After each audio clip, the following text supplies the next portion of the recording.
지금 우리가 살펴보고 있는 이 히브리서는 목양적 성격을 가지고 있는 서신이다라고 말씀드렸습니다. 음, 유대교에서 기독교로 개종하는 바람에 로마의 박해와 동족들의 핍박을 받으면서 너무 힘들어서 뒷걸음치고 물러나고 심지어는 뒤돌아가려고 하는 배교의 위험까지도 안고 있었던 그들을 경고하고 책망하고 또 경책하고 경계하고 권면하고 위로함으로써 그들을 세워주는 성도를 세워주기 위한 목적을 가지고 있기 때문에 이 히브리서는 목양적 성격을 가지고 있는 서신입니다. 그러나 또 한 가지 이 히브리서는 교육적 성격, 양육적 성격을 가지고 있는 서신이기도 합니다. 그들은 유대교에 있으면서 율법 안에서 하나님을 섬겨왔습니다. 이 말은 그 율법이 세운 대제사장, 레위 지파가 있죠. 12지파 중에 레위 지파가 있고 그 레위 지파 안에 특별히 아론이라는 사람, 모세의 형이었던 아론이라는 사람의 계열을 통하여서 그들에게 대제사장을 세우셨어요. 율법 안에서 하나님을 섬긴다는 것은 이제 이 아론 계통의 대제사장들을 통하여서 그 대제사장들의 사역을 통하여서 하나님을 섬겼던 사람들이었습니다. 그런데 이제 그들이 기독교로 개종을 했단 말이죠. 그러니까 율법 안에서가 아니라 복음 안에서 하나님을 섬기는 법에 대하여, 그리고 복음 가운데서 세워진 대제사장인 예수 그리스도에 대하여, 그리고 그의 사역을 통하여 하나님을 섬기는 것, 이런 것들에 대하여서 그들이 문외한이었고 연약했단 말이죠. 그래서 그들에게 복음 안에서 하나님을 섬기고 복음 가운데 세워진 대제사장인 예수 그리스도에 대하여 가르치고 그분의 사역에 대하여, 그래서 그분 안에서 하나님을 섬기는 법을 가르치는 교육적인 양육적인 그러한 목적을 가지고 있기 때문에 이 히브리서는 또한 이러한 양육적 성격을 가지고 있습니다. 오늘 우리가 히브리서 7장 전체를 읽었는데요. 이제 이러한 교육적이고 양육적인 성격을 가진 히브리서를 통해서 7장은 율법 안에서 세워진 레위 지파의 아론의 계통의 대제사장이 아니라 복음 안에서 세워진 대제사장이신 예수 그리스도에 대하여서 이제 명확하게 가르치기 시작하는 본문이 바로 7장입니다. 그래서 오늘 우리가 읽었던 이 7장을 통하여서 복음 안에서 세워진 대제사장, 그 예수 그리스도가 어떤 분인지 우리도 함께 살펴보려고 합니다. 예수님은 어떤 분이신가? 멜기세덱의 반차를 따르는 대제사장이시다라고 히브리서 7장이 우리에게 가르쳐 주고 있습니다.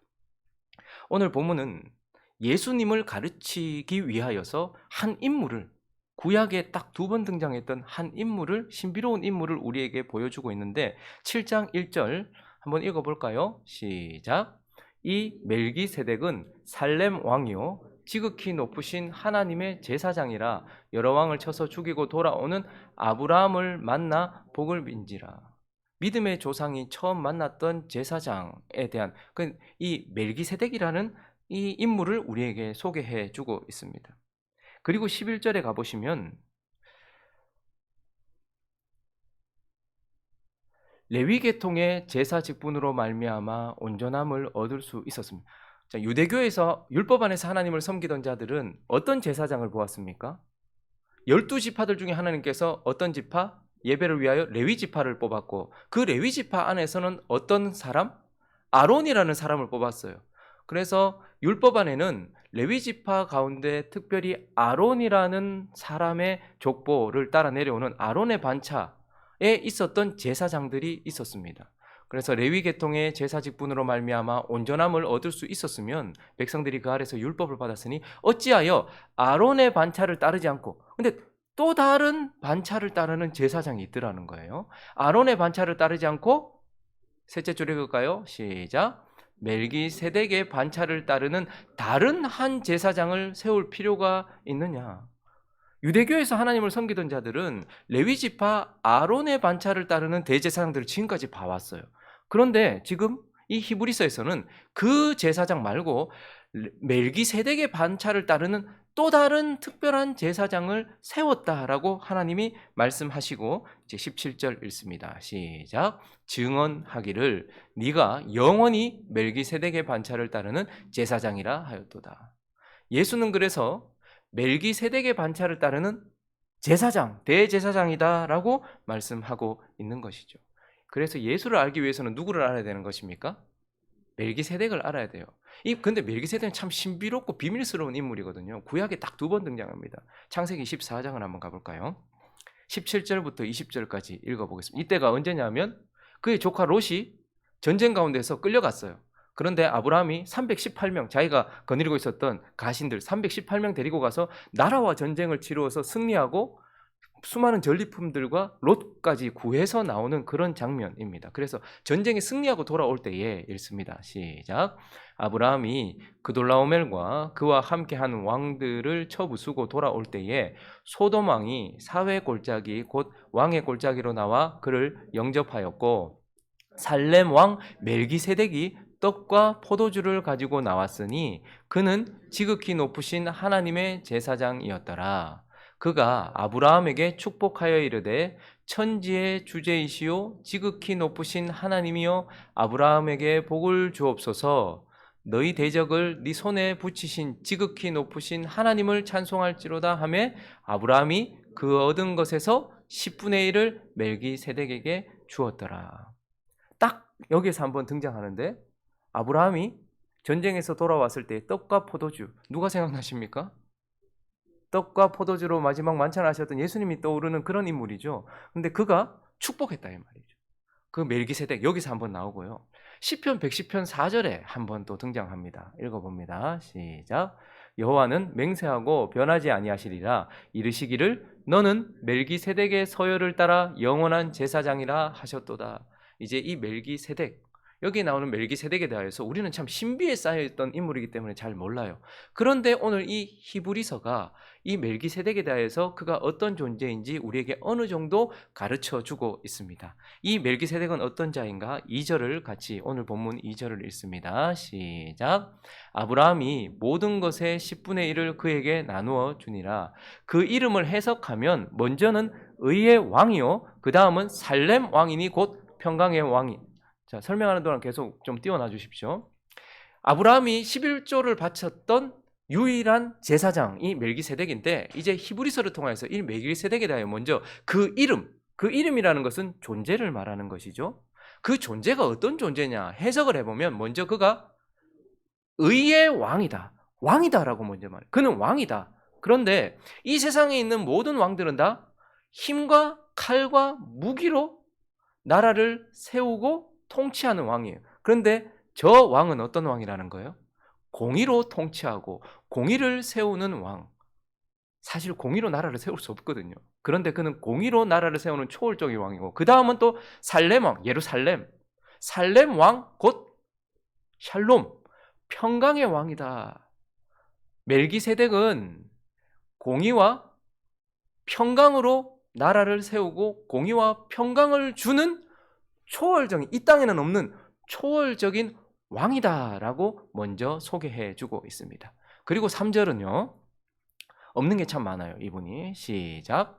아버지도 없고 어머니도 없고 족보도 없고 시작한 날도 없고 생명의 끝도 없어 하나님의 아들과 닮아서 항상 제사장으로 있느니. 이번에는 첫 번째 2절에서는 왕이라고 초월적인 이 땅에는 없는 공의와 평화를 주는 그러한 왕이다라고 설명하고 두 번째는 그가 또 왕이면서 제사장이다.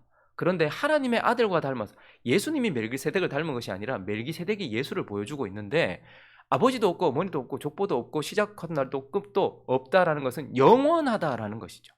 그래서 그는 또한 영원한 대제사장이다.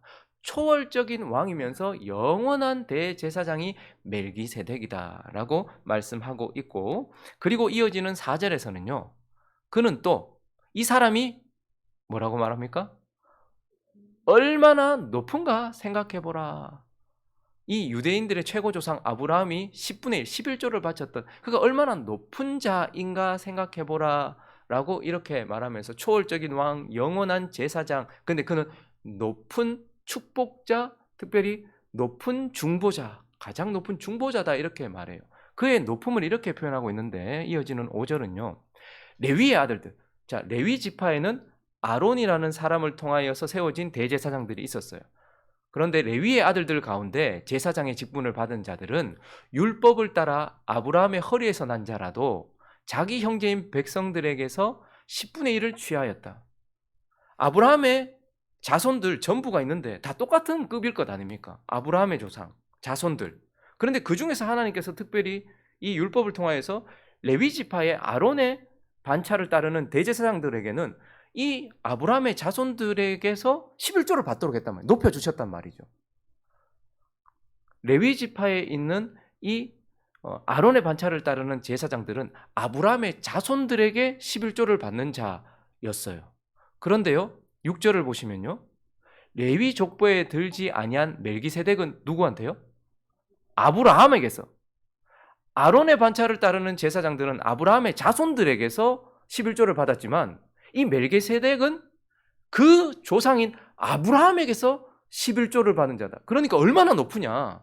아론의 반차를 따르는 제사장들도 자기 백성들 가운데서 아브라함의 자손들에게 11조를 받았으니까 높은 자다. 그런데 멜기세덱의 반차를 따르는 이 멜기세덱은 그 조상인 아브라함에게서 11조를 받으니까 얼마나 높으냐라고 말하고 있고, 이어지는 9절과 10절을 보면요, 또한 10분의 1을 받는 레위, 아브라함의 자손들에게 10분의 1을 받는 레위도 높잖아요. 근데 그 레위도 아브라함으로 말미암아 10분의 1을 바쳤다고 할 수 있나니, 이는 멜기세덱이 아브라함을 만날 때에 레위는 이미 자기 조상의 허리에 있었습니다. 이게 무슨 말이죠? 아브라함이 멜기세덱을 만나서 전쟁에 승리하고 돌아왔을 때에 아브라함이 10분의 1을 멜기세덱 제사장에게, 왕이며 제사장인 그에게 바쳤단 말이죠. 그런데 그때에 레위는 없었잖아요. 그렇지만 영적으로 보면 레위는 어디에 있었습니까? 아브라함의 허리 안에 있었어요. 불과 10 몇 년 전만 해도 주하와 유나와 예아는 보이지 않았어요. 그렇지만 그때의 주하와 유나와 예아는 어디에 있었습니까? 저의 허리에 있었던 것이죠. 마찬가지로 아브라함이 멜기세덱을 만나 11조를 바쳐 그에게 엎드려 축복을 받던 그때에 레위는 아브라함의 허리에 있었어요. 그러니까 아브라함이 11조를 바칠 때에 그 허리에 있었던 레위도 11조를 바쳤다라고 할 수 있지 않느냐. 아브라함의 자손들에게 11조를 받는 높은 위치에 있는 아론의 제사장들, 그렇지만 멜기세덱은 그의 조상인 아브라함한테 11조를 받았고, 아브라함이 11조를 바치는 순간 그의 허리에 있었던 레위도 그에게 11조를 바친 존재이니까 이 멜기세덱은 가장 높은 중보자다. 그렇게 말을 하면서 이 멜기세덱에 대하여서 이제 초월적인 왕이요, 영원한 대제사장이며 가장 높은 중보자, 축복을 주는 자다라고 설명을 해주면서 이제 예수를 뭐라고 말하는 거예요? 15절 있습니다. 시작. 멜기세덱과 같은 별다른 한 제사장이 일어난 것을 보니 더욱 분명한, 예수님이 어떤 분이라는 거예요. 이런 초월적인 왕, 영원한 제사장, 가장 높은 중보자인 멜기세덱을 통하여서 보여지는 그와 같은 분이시다. 그와 같은 대제사장이시다. 그래서 17절요. 시작. 증언하기를 네가 영원히 멜기세덱의 반차를 따르는 제사장이라 하였도다. 그래서 예수님을 지금까지는 유대교 안에서 율법이 세운 아론의 반차 아래 있는 대제사장만 보았던 우리에게 그와 별다른, 완전히 차원이 다른 가장 높은 중보자이며 왕이고 영원한 대제사장인 멜기세덱과 같이 그러한 특별한 한 대제사장으로서 우리에게 세워진 멜기세덱의 반차를 따르는 대제사장이 바로 예수 그리스도시다라고 우리에게 가르쳐주고 있습니다. 그러면서 이제 이 히브리서 7장은 그 예수 그리스도가 어떠한 제사장이라고 말하는가? 두 번째는 온전한 제사장이라는 거예요. 이 특별한 대제사장인 예수 그리스도는 온전한 제사장이라는 거예요. 우리가 앞에서 살펴보았던 것은요, 예수님을 설명하기 위하여서 멜기세덱이라는 인물을 들어서 비교하면서 그와 비슷한 부분을 비교하면서 우리에게 예수님을 설명했다면, 이후에 이어지는 본문은 그들이 익숙하게 보았던 아론의 반차를 따르는 대제사장들과 대조하면서 이제 예수님에 대하여 그 대제사장과는 다른 예수 그리스도에 대해서 설명을 이제 하고 있거든요. 그래서 먼저 우리는 레위 지파에 있는 아론의 반차를 따르는 대제사장들이 아브라함의 자손들에게 11조를 받는 위대한 높은, 그래서 하나님과 연결해주는 위대한 존재이긴 하지만, 그러나 그 제사장들은 온전치 않다라는 것을 우리는 보게 됩니다. 레위지파 아론의 반차를 따르는 제사장은 먼저 존재적으로 온전치가 않아요. 27절과 28절을 보겠습니다. 시작. 그는 저 대제사장들이, 여기서 말하는 게 저 대제사장들이 지금 아론의 반차를 따르는 대제사장이에요. 대제사장들이 먼저 자기 죄를 위하고 다음에 백성의 죄를 위하여 날마다 제사를 드리는, 백성들과 하나님을 이어주는데, 그런데 자기도 먼저 뭐 해야 되는 거예요? 그 일을 하기 위해서는 죄가 있기 때문에 자기 죄부터 씻고 나서 백성들을 하나님께 갈 수 있도록 해줬던, 이 말은 그에게 뭐가 있다는 거죠? 죄성이 있다는 거예요. 흠이 있다라는 것이죠. 그리고 28절도 보시면요. 시작. 율법은 약점을 가진 사람을 제사장으로 세웠거니와, 또 뭐요? 약한 부분이 있다는 거예요. 하나님과 하나님의 백성을 이어주던 레위 지파 아론의 반차를 따르는 대제사장들이 높고 위대하긴 했지만, 그러나 그들도 죄성을 가지고 있고 약점을 가지고 있는 흠 있는 존재였고, 가장 큰 흠 중에 하나, 가장 부족한 것 중에 하나는 23절인데요. 시간적으로 그들이 이렇다는 거예요. 읽습니다. 시작. 제사장 된 그들의 수요가 많은 것은 죽음으로 말미암아 항상 잊지 못함이로. 그건 존재적으로 지금 여기 있어도 흠이 좀 있었어요. 그래서 그냥 하나님께 백성들을 데리고 갈 수 없고 자기의 죄부터 씻고 데리고 가야 했고 약점이 있었던 자였어요. 그런데 가장 큰 약점은 이들이 죄가 있기 때문에 어떻게 되는 거예요? 죽는다는 거예요. 그러면 제사장이 부재한다. 이건 단순히 제사장이 없는 게 아니고 하나님과 우리 사이가 단절된다는 걸 의미하거든요. 그러니까 계속 죽어나가니까 제사장의 수가 많을 수밖에 없겠죠. 죽으면 바로 세우고 바로 세우고. 그래서 첫 번째 대제사장이었던 아론으로부터 시작해서 주후 70년 성전이 파괴되고 이제 더 이상 제사를 드릴 수 없게 된 그때까지 제사장이 총 83명 있었어요. 계속해서 하나님이 제사장을 세우시면서 신실하게 제사장을 세우시고 그래서 83명의 제사장들이 대를 이어서 계속해서 이어지면서 백성들을 중보했단 말이죠. 그렇게 제사장의 수요가 많았던 이유는 자꾸 죽으니까 존재적으로 흠이 있었다라는 것이죠. 그리고 또 이 레위지파 아론의 반차를 따르는 제사장들은 존재적으로도 흠이 있었지만 18절과 19절을 보시면 전에 있던 계명, 율법을 말하는 겁니다. 연약하고 무익하다. 그들을 세운 게 율법이거든요. 아론의 반차를 따르는 제사장들은 하나님이 주신 율법에 따라서 세워졌어요. 그런데 이 계명은 연약하고 무익하대요. 그럼 율법을 이렇게 말할 수 있습니까? 율법은 선한 것이고 율법은 하나님께서 주신 최고의 것 아닙니까? 그런데 지금 무슨 얘기를 하냐면, 그렇지만 율법은 선하고 율법은 좋은 것이지만 죄 가운데 있는 육신을 입은 우리에게는 아무 유익도 못 줬지 않느냐. 율법이 우리를 구원시켰냐? 결국 우리가 죄인이라는 것만 드러내고 계속 우리를 죽이던 것 아니냐? 율법은 우리가 죄인이라는 건 알게 하지만 죄인된 우리를 의롭게 해주지는 못했지 않느냐? 그러니 그들을 세웠던 율법도, 그리고 그들이 지금 들고 있는 이 율법은 연약하고 무익하여서 19절요. 율법은 아무것도 온전하게 못한다는 거예요. 그들을 세웠던 율법, 그리고 그들이 지금 시행하고 있는 이 율법은 백성들에게 그 마음이나 그 삶에 변화를 못 일으키더란 말이에요. 그렇게 연약한 것을 가지고 사역했다라는 거예요. 그래서 결론적으로는 11절에 보시면 레위 계통의 제사 직분으로 그가 했던 사역으로 말미암아 온전함을 얻을 수 있었으면 멜기세덱의 반차를 따르는 다른 제사장 세울 필요가 없었으니까 그들의 사역도 온전하게 하지는 못했다라는 것이죠. 그들의 사역은 죄를 완전히 씻어주지는 못했다라는 것이고 임시적이었던 것이고 응급처치 같았다라는 것이에요. 그래서 나중에 예수 그리스도께서 실제로 제사를 드리는 그 제사, 그것을 통해서 이들이 완전히 구원을 얻는 것이죠. 그들은 이 예수 그리스도의 제사를 바라보면서 지금 양잡고 소잡으면서 그걸 믿는 믿음으로 지금 죄사함을 받았고, 그리고 응급처치 같았던 것이죠.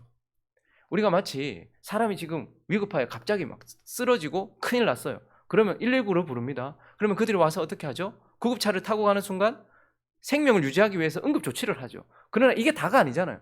그래서 어떻게 합니까? 전문의에게 맡겨서 완전히 고치는 거잖아요. 구약의 제사장들은 존재적으로도 흠이 있었고, 그리고 그들이 가지고 있었던 율법도 율법 자체가 연약한 것이 아니고 우리에게는 유효하지 않았던 연약했고 그들의 사역은 죄를 완전히 씻어주거나 온전하지는 못했다라는 것이죠.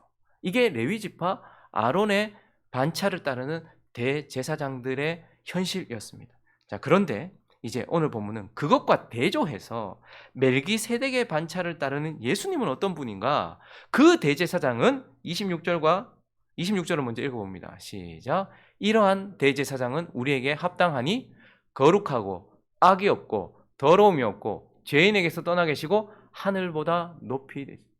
아론의 반차를 따르는 대제사장들은 죄가 있고 약점이 있었지만 멜기세덱의 반차를 따르는 우리 예수님은 어떻다는 거죠? 죄도 없고 거룩하고 악도 없고 더러움도 없고 죄인에게서 떠나 있고 하늘보다 높으신 존재적으로 완전하신 분이고, 그래서 마지막 28절도요.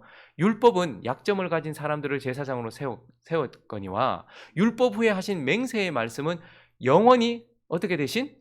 온전하게 되신 아들을 세우셨다.